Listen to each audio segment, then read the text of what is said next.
Good evening, folks.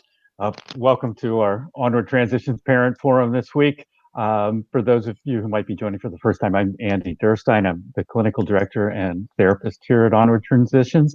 Our topic tonight is base wellness and the strategies that we use to support our members in those efforts. I'm joined tonight by Dawn Libby, who is our program manager and wellness coordinator. And so, Dawn, can you introduce yourself and give us a little bit of your background? Sure. I've been working for Onward Transitions for almost 4 years this coming October. I'm the one that handles the grocery shopping to helping set up primary care physicians to dentists and helping them understand the importance of nutrition, exercise, and how that impacts their progress in understanding how to deal with anxiety and depression. I'm told I do way more, but that's a big part of it. Along with coaching them with helping them with routines and organization, and just implementing the ACT matrix, what we do in our daily milieu and helping to adjust and move towards their values and goals. I have a background in nutrition, a master's in religious studies. I don't know if there's much more to add. I used to work at a butcher shop, Whole Foods, and I have a minor in psychology, so it kind of all blends together. So yeah, thank you, Andy. Yes, I would also add that Dawn is the go-to person for many of our members, and it's an unofficial role, but she's very much of a nurturer, and our members recognize that, and that's very important. So a couple of reminders: if you have any questions, email them in to Austin, who's running the board here, and he'll pass them on to me. And so I want to talk a little bit about the idea of bottom-up versus top-down strategies for wellness. Top-down strategies emphasize use of the mind. And so things like cognitive behavioral therapy and asking members to sort of challenge their negative thoughts and recognize exceptions to the rules in the way they're thinking would be examples of top-down strategies. We use what would be considered a bi-directional approach. So we certainly use a lot of those top-down strategies, but we also emphasize a lot of bottom-up techniques. And that really emphasizes paying attention to your senses, paying attention to your body, and really the mind-body connection. And it's particularly important for people who experience anxiety, because as you all well know, they tend to get stuck in their heads and they overthink and they ruminate and they second guess and can really get immobilized in making even very simple decisions because they are so stuck in their heads and not really tuned into their senses. I was reading an article on this, and this one clinician called it chewing and grinding when they get stuck and ruminating on these things, and we certainly see that with our members. So there are a lot of different ways that we try and emphasize these bottom-up strategies, and this is kind of the core of base wellness. And so, Dawn, I wonder if you can just talk a little bit about some of the different strategies we utilize and how it looks in our community. Sure. So I'll start with what we really typically start with, and it's in our questionnaire, and it's really around like their eating habits, their exercise habits, and their sleep hygiene. And those are like the three basic things that we emphasize almost on a daily basis. So somebody's checking in, like say I'm a coach, or Kristen, she's one of our other coaches who was on a previous video. We'll ask, so they may be feeling a lot of depression or anxiety. They're not really moving. And the first questions we might ask are, have you eaten today? Or how's your sleep? What time did you go to bed? What time did you cut off your technology? So those are like the basic things that we could even invite you to when they're talking about maybe a lack of sleep or they're feeling tired. Ask like if that's something that they're doing in ways that move towards their values and goals. But I think another aspect that's really important is nutrition. And when I say nutrition, I'm not talking about a diet. I'm not talking about like the newest diet, like the keto or whatever else has come out. But it's really like, what nutrients are you giving your body? Are you giving yourself potato chips? That's fine, but are you giving yourself the protein your body needs to make the neurotransmitter serotonin, which also makes melatonin? So there's a lot of education about getting at least a minimum of 20 grams of protein. I just had this conversation the other day with a member, and they've been feeling really anxious. And so I did the typical conversation around, like, so have you eaten today? No. I'm like, okay, that's kind of common with anxiety. What have you eaten? Yesterday. Oh, a piece of toast. And I'm like, you're not giving your body the medicine that it needs, the very nutrients. Um, so that's a big part of it. So when I address it or anybody else is addressing nutrition, it's never about the process of trying to necessarily look better, but about giving your body the very things that it needs, the minerals and the vitamins that it needs from vegetables and meats. But also giving like them the opportunity to sit with the discomfort and then also giving themselves treats, because it's not about, again, what you look like, but how are you helping your body having a more holistic approach to what you're doing. Another part is meal planning. I know that sounds like such a simple thing. It kind of does a two double pronged approach of becoming autonomous and an individual and learning the skill, which is the whole point of this program. While at the same time, implementing like the reality of having something that's set before them and using the groceries they have. So if you see on the screen right now, I this is one of our meal and grocery lists that I just put up with them last week in one of our nutrition and meal planning guides. And so I did black bean burritos, and I actually talked about different ways in a discussion group how we could add more nutrition by adding more chicken, or what are things that you didn't like in the recipe? How could you make it cheaper? Because this is really to fit a $50 budget for a young adult who's learning to live on their own. A Buddha bowl is a really easy dish. It's just rice or any type of grain that you would choose with a dressing and protein and vegetables. We make it at the Pine House a lot. It's a favorite.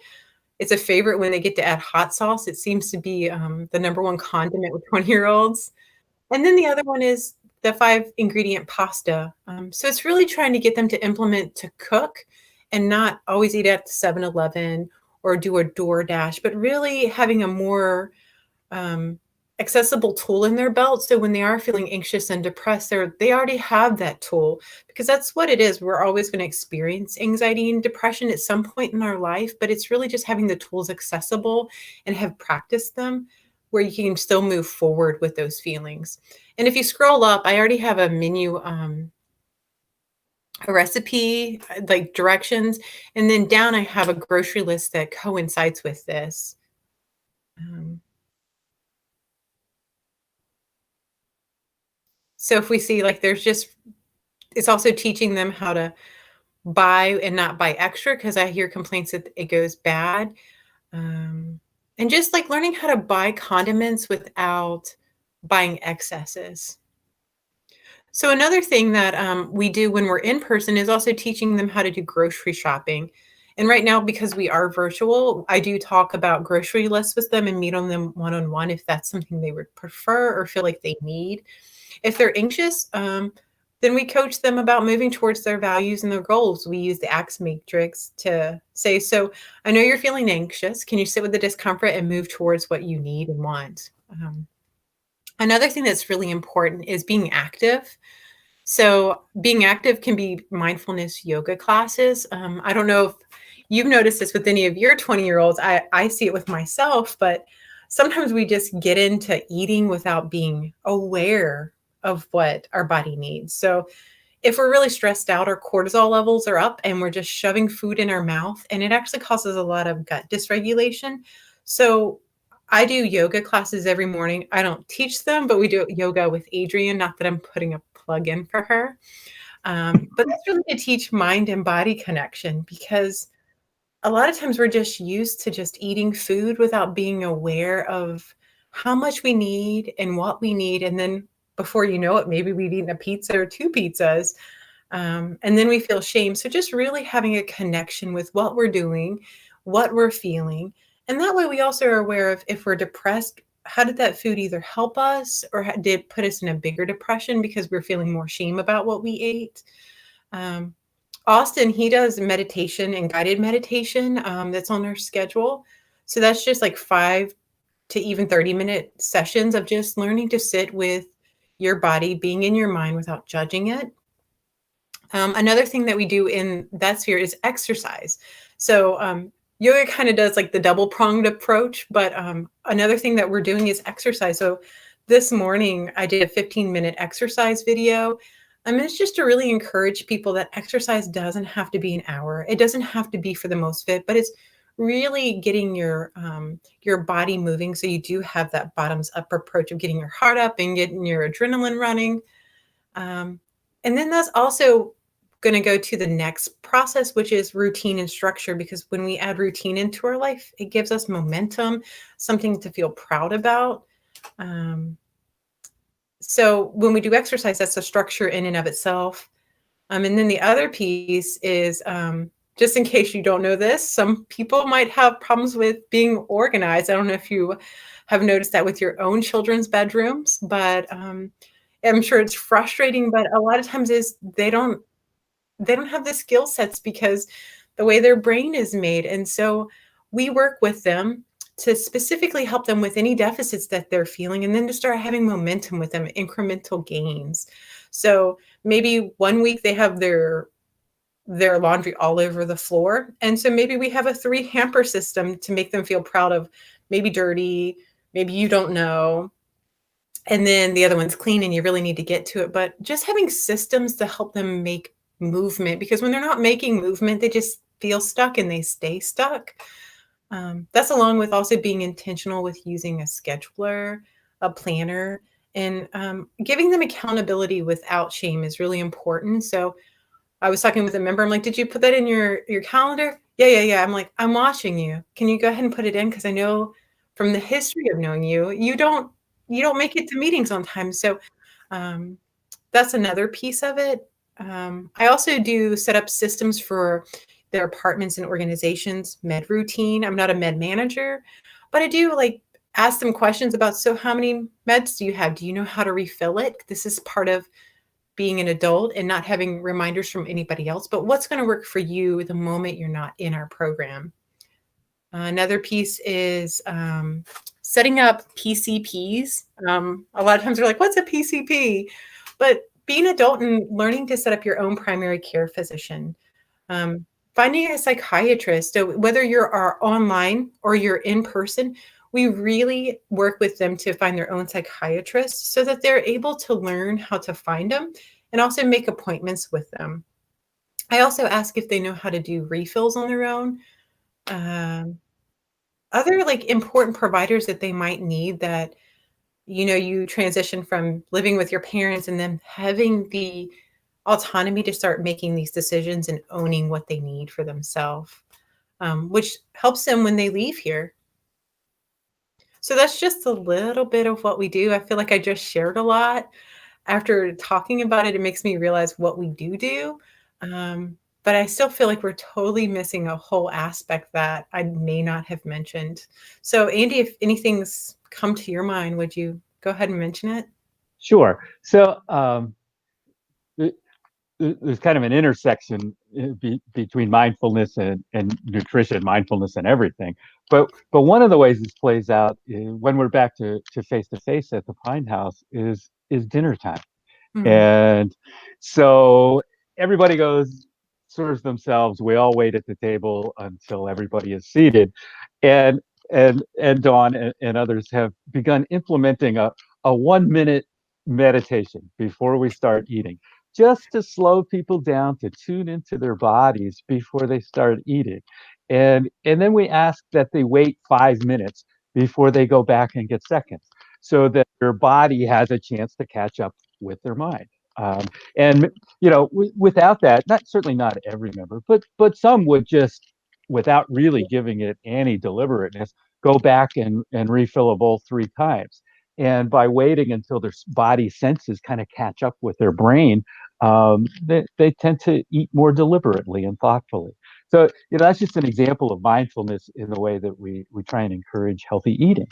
Um, the other thing that struck me when you were talking about exercise, and this particularly um, during this COVID shelter in place, we really have to work with members around the goal of psychological flexibility. And so, so for some of them, exercises, I go to the gym, and I do a whatever workout. And if I can't do that, then I'm not going to work out. And we really work with them around the psychological flexibility of, what about going for a walk? What about joining us for one of the yogas? Or what about getting out for a bike ride? Just so that we're helping them shift a little bit and still experience, that sort of healthy base wellness, but in a way that's maybe different than what they've sort of been stuck on for a while. Um, so those couple of things come to mind, and and we have members that get stuck, and Dawn and all of us will help them work that through so that they can get back to going to the grocery store, for example. And sometimes we have to break that down and do some exposures with them to get them back on track. But that's all part of the work. It's rarely just about grocery shopping. Um, so, I think there's lots of layers of what we do connected to all of this. Um, I, as you were talking, we were talking about anxiety. I had a group with the members today, and 8 out of 8 members identified anxiety and depression as the primary thing they've been challenged with over, the course of their young lives. So all of this becomes all the more important for them because that's the primary things that they're challenged with. Mhm. Um, that and some executive function challenges where so the scheduling and the routines and coming up with systems um, becomes all the more important for the executive functioning as well. And if they can follow through, figure out a way to show up to a session on time, then they don't feel the shame of being late again, which just sort of reaffirms their belief in you know that negative thinking. Andy, as you were just saying that, you just sparked my own thinking about how we do nutrition, because I think when people think of nutrition, a lot of times they think of going to see a nutritionist or a registered dietitian for like a meal plan. But as you said, we have anxiety and depression and executive functioning. So I talk about protein and they're like, yeah, I had protein. I had a lot of rice today. And I say, that's interesting. So there's always like this repetition to help them remember what certain things are. So I find that it's really important, especially when we're in person, even when we're eating outside now. That whole thing of teaching why we eat what we eat, it's not just talking about it in theory in an office, but it's also something that we model. So we make our meals together, and not that I'm hard on it, but I'm like, okay, like I see that you just have rice, unless there's like some type of food allergy you didn't share with me, which I do know about all of them because of our intake, but could I encourage you to eat some protein? Because protein is really important. So there's always this education about why we do what we do. And then, okay, I only see brown on your plate. So I really want you to get some broccoli or what other greens, because there is always availability. So I think that is what makes it unique too when we're doing the face to face and when we're able to do that, because they're just getting this whole holistic approach of seeing what it really means to have a whole plate, hearing people talk about it, and then hearing the effects of it. I mean, I'm thinking about the conversation I had with a member the other day, and he goes, "Oh yeah, it's the same one who was just eating toast." And I said, "So did you have any protein today? You never talk about that." And he goes, "Oh no, you're always talking about that. You're right. I'm going to eat eggs. Does that work?" I'm like, "That works. I just want you to start taking care of yourself and thinking about how it's impacting your anxiety and depression." He goes, I think that makes sense because I've been feeling more anxious lately." And I'm like, "Well, it's not the cure all, but it is, it's another layer. So you just can't ignore one and think the other is going to take care of itself." Sure. Can you talk a little bit about members taking the Serve Safe certification and working with them in the kitchen, and just what that's like, because it's not just about cooking. No, it isn't. It's actually cognitive flexibility, if you've heard that term thrown out, is actually being able to hear that you think you know what you're doing, but it looks like that knife skill that you have right now is getting ready to cut your finger off. So we ask each member who's going to cook in our kitchen to have serve safe. So that serves dual purposes of resume building. So they can actually show that, and it's actually helped some of our members get jobs. The other aspect is because they're helping us cook for other people, that they actually learn sanitary practices. Because when you're cooking at home, you tend to put your finger in the bowl, lick it, put it in your mouth. And um, I tend to catch that a lot where I'm like, no, you need to go wash your hand, or you're touching your phone and then you're touching somebody's food. So it's really giving them skills to understand as they're prepping when they have somebody over, or they're cooking maybe for you one day, or maybe they already do, but just giving them that understanding how important it is that what we do affects other people. But it also gives them that ability to feel like they've conquered something, they've mastered something because they took a test, they mastered it. And I would also say that cooking with me gives this ability for serving others, Mhm. learning new skills, and being proud in a community. There's just something that they gain when they cook this great meal for somebody and they're like, yeah, I did it. That's mine. So I think that's what's really unique about when we are together and they get that sense of like, I accomplished something and I can actually do this instead of just sitting in their anxiety and sitting in their failures. And they have all this support, whether it's their peers or it's us. And I think that's what's beautiful about dinner. It just takes on so many different aspects. Yeah. It, honestly, being in the kitchen with you and members reminds me of being in my mom's kitchen. It's very nurturing, kind place, and members are able to accept feedback without getting too defensive because the messages are being delivered in a way that is kind and accepting. Mm.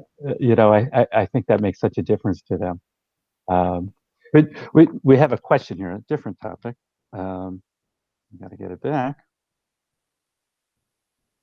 So the question is, how is the base wellness we talk about supporting bigger goals like taking classes or getting a job? Good question. I have to think about that. I mean, I sir, go ahead. okay. As I think about it, I think that it's part of being an individual and autonomous. So it's actually layering it. I mean, because we don't become adults and then just only rely. I mean, I know some people do, but it's that whole aspect of layering. Like as an adult, we don't just do one aspect in our life, but we're actually having a job, going grocery shopping. So it's actually teaching them to layer it. And it's also teaching them to have mastery over it. So when they are approaching school or classes, they can do that. And then they also have that skill that they learned and push through that anxiety at the grocery store or making a list, and that translates to doing your homework. I know that that can seem really trivial, but there's something about feeling autonomous and an adult like whenever you're able to do this skill. Yeah, I would agree with that. And as members start to contemplate maybe going back to school or getting a part-time job, they experience elevated anxiety. This Mhm. is one of the big things that we see, and one of the things that can be very self-limiting for them. And this is where use of the matrix can be helpful because we help them identify those values around independence, autonomy, and getting an education or getting a job and being a bit more self-sufficient is is a goal that's associated with that value. But so part of the committed actions that we talk about with ACT and the Matrix is practicing these base wellness strategies. Okay, you're feeling anxiety with the prospect of submitting a job application. Take a break, go take a walk, um, join the yoga class, eat something healthy, get yourself grounded again instead of getting stuck in your head and ruminating about it. So we're always encouraging them to use those kinds of strategies as committed action to help them keep moving forward. And that's that bi-directional approach that I mentioned earlier. Mhm. I also think, Andy, like you said, the strategy, but when I think about somebody's feeling a lot of anxiety or a lot of depression, they feel stuck, and we start moving them towards coping skills. a lot of their coping skills as they've been here longer is taking a walk or maybe talking with a friend or doing yoga, like you said. So I think when we talk about healthier mechanisms of not just shoving it down, but taking actions that move them towards their goals, it tends to be exercise of some form, even if it's not high intensity. Right, right. Yeah, I agree. Um, okay. Are there aspects of this, Dawn, that you think we ought to speak to? At the moment, I feel like we hit a lot of the high points.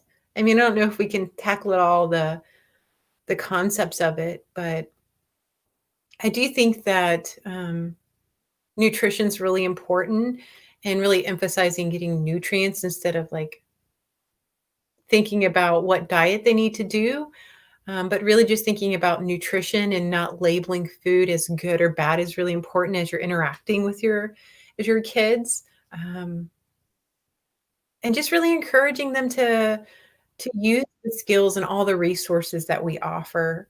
They may not share, but they do get a lot of resources from us, and we really love it if you encourage them to move towards us and help them gain these skills because it's amazing how it helps them take off and the confidence that it gives them.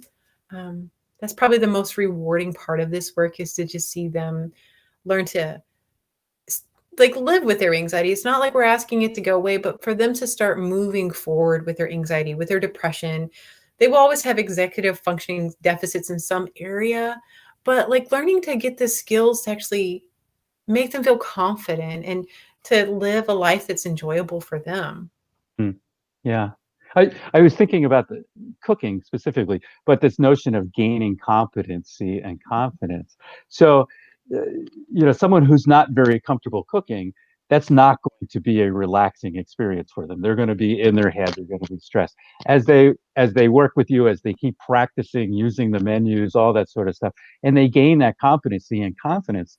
My cooking can actually become a mindfulness exercise. They Yeah. can be present in their cooking and just paying attention to that one thing and not have all the tabs open in their brain while they're trying to make their dinner. And I think we see that in lots of different areas, not just cooking, but with that greater competency, they're able to be more mindful with these exercises and activities. I couldn't agree more. And I think of the one thing that's really, enjoyable is to see them gain the skill and then socialize with their friends and feel good that they cooked a meal for them. And when we say competency, if their only competency is not to make a gourmet meal, but maybe just make beans, rice, and maybe a fried egg, then that's something they didn't come in with, and if they feel good feeding their friends with it, we celebrate that success with them because not everybody's gonna be creative, and that's not the point. It's learning to feed yourself and enjoy, a social life with others. Right? Yeah, agreed. Okay. I think we've probably covered the high points here. Um, Great. so, Dawn, thank you for joining me in this conversation tonight, and I appreciate everything you do with us. Um, Thank you. yeah, and Austin, thanks for running the board again. And folks, if you have any questions after this, you can certainly submit them, and we'll try and respond. And we will plan to be here again in 2 weeks with another topic of interest. Okay, so thank you for joining us, and have a good evening.